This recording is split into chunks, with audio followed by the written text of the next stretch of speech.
Je me suis souvent demandé si c'était moi ou si c'était le monde, si c'était moi qui voyais flou ou si c'était les cadres qu'on m'imposait qui m'étaient mal dessinés, si c'était un bug dans mon cerveau, un truc tordu, pas bien câblé, ou si j'étais juste en train d'étouffer dans un moule fait pour des gens qui ne me ressemblent pas.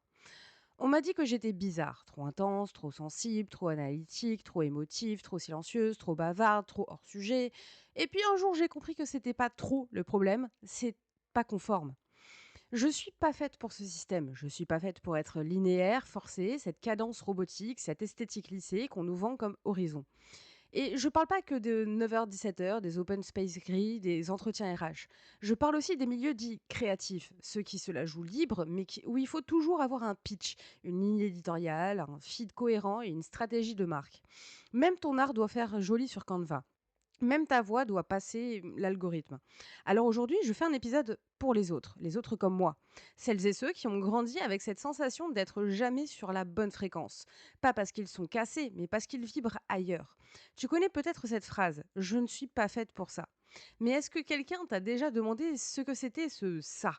Et si le problème c'était pas toi, mais les contours flous de ce que la société attend de toi, sans jamais te donner les codes pour y entrer?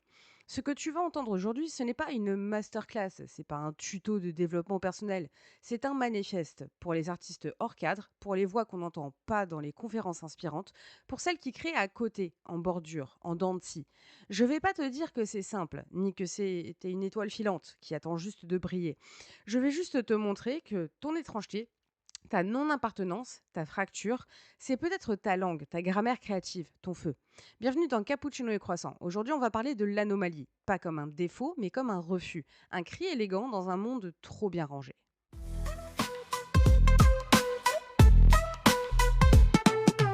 Cappuccino, egg sharp minds, brewed hot sherbra.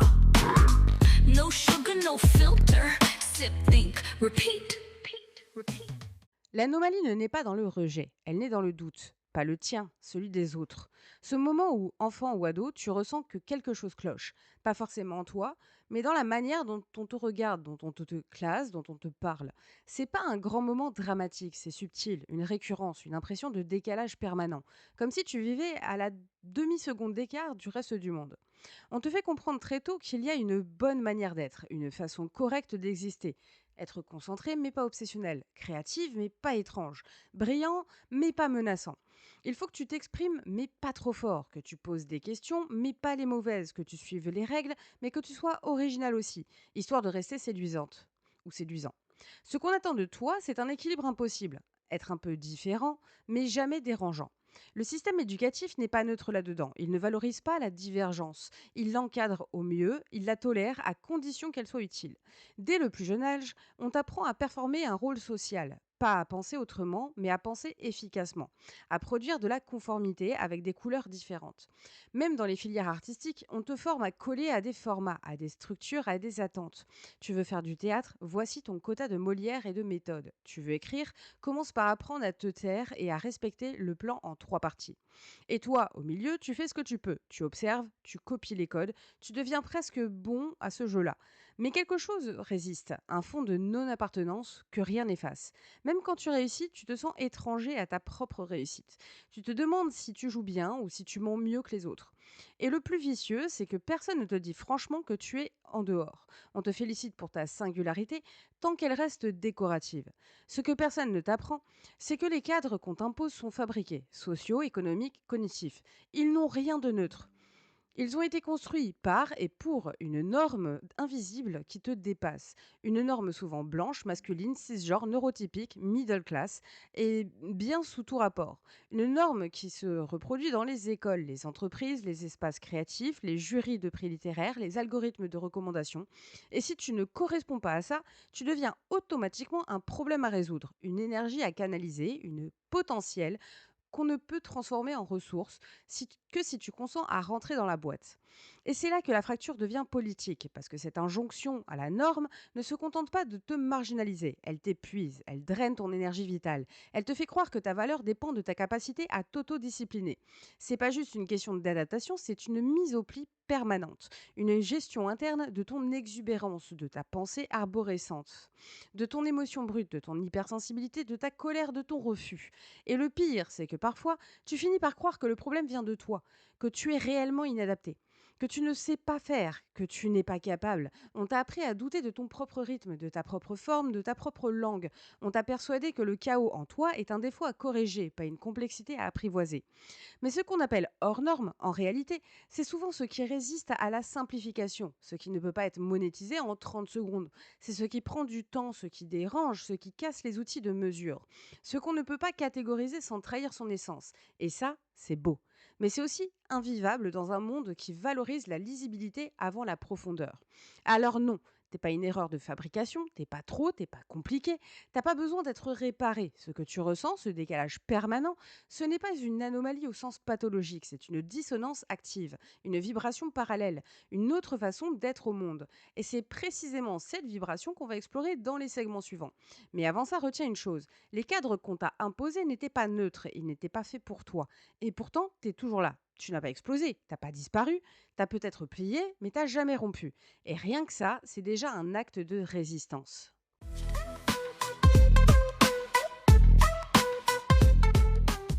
On a vendu aux artistes le rêve de la liberté. On t'a dit que si tu ne rentrais pas dans les cases classiques, école, CDI, vie bien rangée, il y aurait au moins un espace pour toi. Le monde créatif, un monde plus fluide, plus audacieux, plus accueillant. Un monde où tu pourrais être toi-même et en faire un métier. Sauf qu'on a oublié de préciser que cet espace, là aussi, il a ses règles, ses codes, ses murs et parfois ses barreaux dorés. Le milieu créatif aujourd'hui est un paradoxe monumental. Il te dit d'être unique, mais exige que tu sois reconnaissable. Il valorise l'authenticité, mais seulement si elle est marketable. Il aime les voix originales tant qu'elles rentrent dans un template.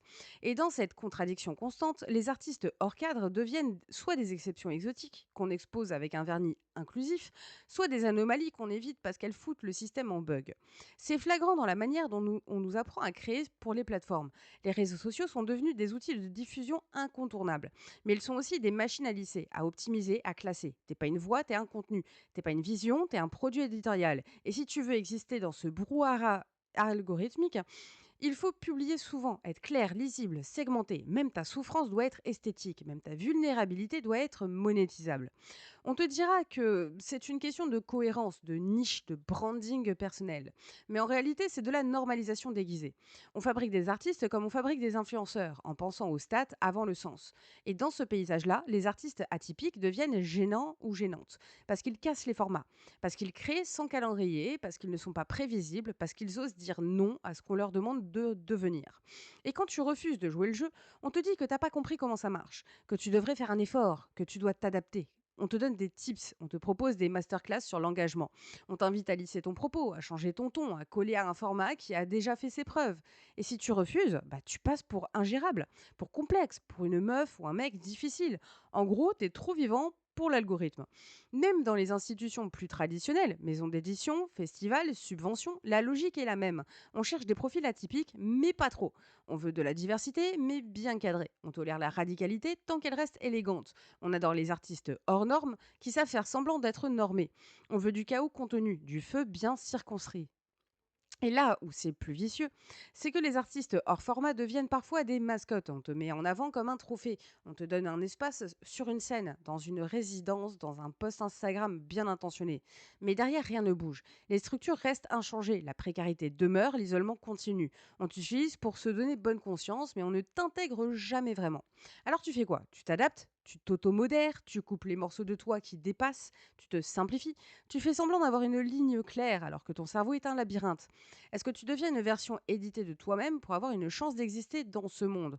Ou est-ce que tu continues en sachant que tu seras moins vu, moins compris, mais plus vrai? La vérité, c'est que les industries créatives n'ont jamais été faites pour accueillir l'inconfort. Elles l'exploitent, elles le vendent, mais elles ne le vivent pas. Et pourtant, c'est cet inconfort-là, cette instabilité, cette dissonance qui fait la richesse d'une œuvre. Ce qui dérange est souvent ce qui transforme. Ce qui ne rentre pas dans les grilles est souvent ce qui ouvre les portes nouvelles. Il y a des artistes qui, aujourd'hui, refusent de rentrer dans ces logiques. Certains et certaines disparaissent du paysage public, d'autres créent dans l'ombre. D'autres explosent parce qu'ils ont su détourner le système en le hackant de l'intérieur. Mais beaucoup restent à la marge, non pas parce qu'ils sont perdus, mais parce qu'ils ont compris que le centre n'était qu'une illusion et que leur place à eux, c'est à la lisière, l'endroit flou, le bord du cadre. Toi aussi, peut-être, tu te situes là, dans ce territoire instable, où rien n'est acquis, mais tout est possible. Ce n'est pas un espace confortable, c'est un espace rentable. Ce n'est pas non plus un espace rentable, mais c'est un espace vivant, sauvage, viscéral. Et c'est là que ton art trouve sa voie. Dans le prochain segment, on parlera de ce que ça veut dire. Créer comme un acte de sabotage. Créer non pas pour être accepté, mais pour secouer le décor. Créer comme on envoie un signal, une faille, un cri maîtrisé dans un monde trop bien scripté. Je fais semblant depuis si longtemps que même mon reflet me croit heureuse. Je ris à vos blagues mortes pendant que mes pensées brûlent derrière les yeux. Je mets une robe noire pour cacher les alarmes, du blush sur mes bleus, du silence sur mes drames. Tu vas bien, évidemment. Sinon j'irai, ou si je tombe, je tomberai joliment, avec des fleurs dans les cheveux et un mot d'excuse sur le frigo. Ceci est un spectacle permanent. Souriez, vous êtes jugés. On ne guérit pas, on maquille. On n'existe pas, on s'aligne. Ceci est un spectacle permanent. Et la salle est pleine de fantômes vivants.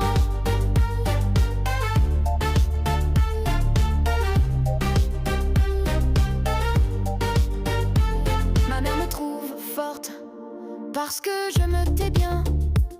Mon père me croit instable parce que je ne fais plus semblant. Je joue la fille sage, la collègue fiable, la survivante rentable. Mais j'ai des couteaux dans la voix et des bombes dans les cils. Si je hurle, ce sera joli, avec un filtre Instagram et une chanson triste en fond.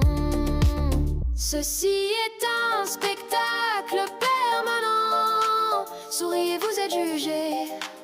On ne guérit pas, on maquille. On n'existe pas, on s'aligne.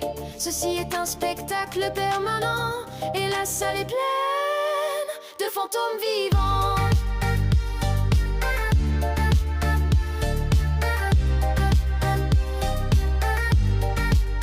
Merci d'avoir regardé. Le rideau ne tombera pas. Ici on joue jusqu'à l'oubli. Quand tu es une anomalie, on t'apprend vite à te justifier. Justifier ton ton, ton style, ton rythme, ta façon de penser, de ressentir, de parler. On te pousse à t'expliquer avant même que tu aies pu dire ce que tu avais à dire. Et dans ce processus d'auto-justification permanente, tu finis par croire que ta légitimité dépend de ta capacité à ressembler à quelque chose d'autre, de plus acceptable, de plus classique, de plus lisible. Mais si tu choisis de créer quand même, sans t'adapter, sans lisser, sans demander de la permission, alors ce que tu fais là, ce n'est pas juste de l'expression, c'est du sabotage. Créer comme une anomalie, c'est hacker les règles sans les recopier. C'est injecter ta vision dans un système qui t'a ignoré et lui faire dire des choses qu'il n'était pas prêt à entendre. C'est refuser de rendre ton travail propre au sens capitaliste du terme. C'est casser les lignes narratives, c'est déranger le rythme attendu. C'est imposer les silences là où on attend des punchlines. C'est prendre l'espace sans performer la forme. C'est une forme d'insolence douce mais profondément politique. On croit souvent que saboter, c'est se détruire. Mais non, saboter, c'est résister avec intelligence. C'est saboter l'uniformité, saboter les attentes, saboter les systèmes qui n'autorisent la différence que lorsqu'elle peut être exploitée. Saboter, c'est créer à partir du refus, pas de la haine. C'est dire je vous vois, je vous entends, mais je choisis de ne pas vous obéir. Pas par flemme, pas par provocation, mais parce que ta langue à toi ne rentre pas dans leur alphabet.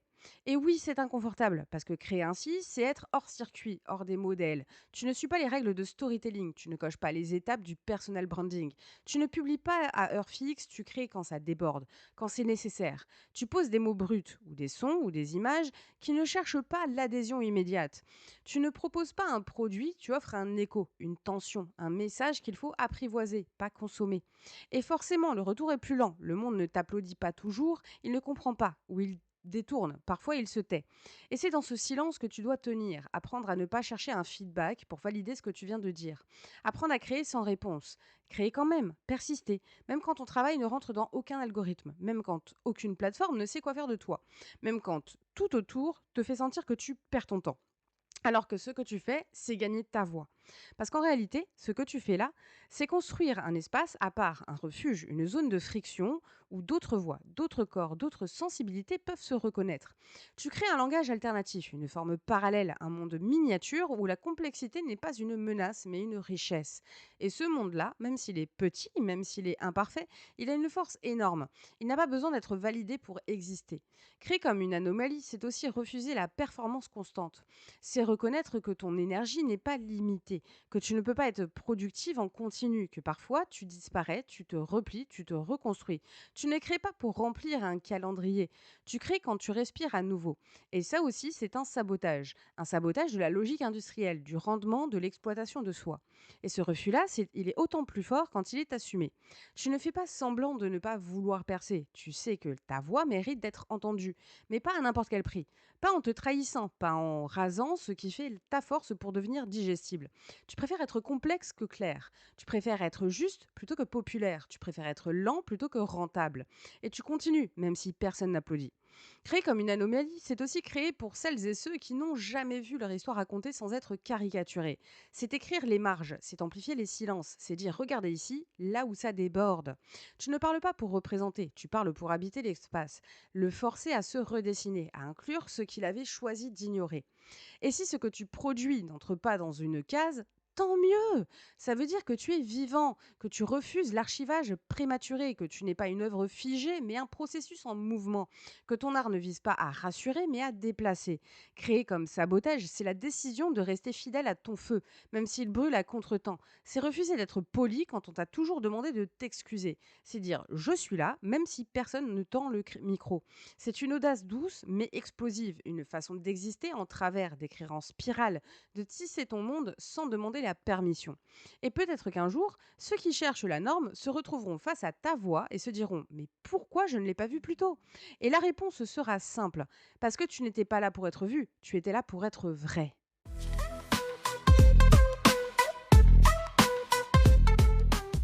Si tu t'es reconnu dans cet épisode, même à demi-mot, même entre les lignes, alors t'es pas seul. T'es pas cassé, t'es pas illisible, t'as juste grandi dans un monde où ce que tu es n'a jamais été la référence. Et ce n'est pas à toi de t'excuser pour ça. Tu as le droit de ne pas t'adapter, tu as le droit de créer à ta façon, tu as le droit de prendre des détours, de changer d'avis, de rater, de recommencer, de rester flou, d'être étrange, d'être mouvant, d'être vivant. Le droit de ne jamais coller à ce qu'on attendait de toi. Créer quand on ne rentre dans aucun cadre, c'est pas juste un parcours du combattant, c'est un acte d'insoumission douce, une façon de dire au monde je ne me plierai pas pour vous plaire. C'est refuser de se réduire, c'est affirmer que ta complexité n'est pas une faiblesse, c'est ton lexique, c'est ton esthétique, ton territoire. Tu ne seras peut-être jamais dans la lumière qu'on donne aux autres, tu ne seras peut-être jamais en haut des classements, mais tu es là. Et à chaque fois que tu crées, tu fissures un peu plus les murs, tu traces une autre route, tu offres un autre récit.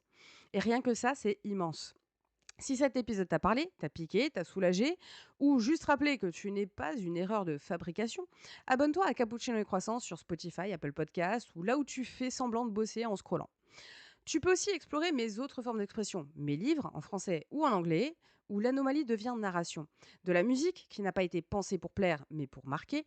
Et si tu veux voir ce que ça donne quand je suis hors cadre en story, tu sais où me trouver sur Instagram, TikTok, etc.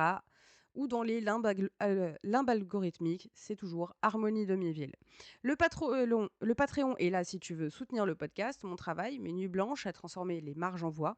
Tu auras du off, du bonus, du vrai et peut-être un ou deux aveux qu'on aurait peut-être jamais dû publier. Merci d'avoir écouté ce manifeste, merci de créer, merci de ne pas rentrer dans les cases et surtout reste flou, reste intense et reste bizarre. Également, je tiens à préciser que effectivement, je bug beaucoup plus dans cet épisode que dans les précédents parce que j'ai un problème dentaire et que j'ai extrêmement mal. Voilà. Et que je bave autant qu'un Doberman, c'est ultra sexy. Voilà. Mais au moins c'est dit, soyons honnêtes. Bref, dans un monde qui veut tout classer, ton étrangeté est peut-être la seule vraie forme d'élégance. Je te dis à mardi prochain. Allez, salut!